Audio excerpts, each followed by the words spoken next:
તો એ જન્માષ્ટમી આવે છે એના અંતર્ગત આજે આપણે શેની પ્રવૃત્તિ કરી?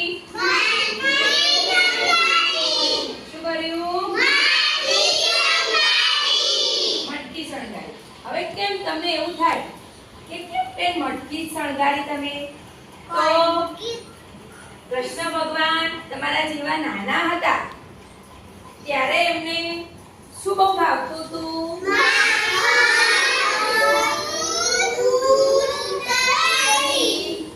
છાસ. આ બધું કૃષ્ણ ભગવાનને બહુ જ ભાવતું હતું અને એમના ત્યાં ઘણી બધી ગાયો ભેંસો છે એટલે ધરાઈ અને આવું માખણ ને દૂધ ને બધું ખાતા હતા એટલે કૃષ્ણ ભગવાન મજબૂત હતા, કાઠા હતા. આપણે પણ એવું દૂધ, દહીં, માખણ આ બધું ખાવાનું.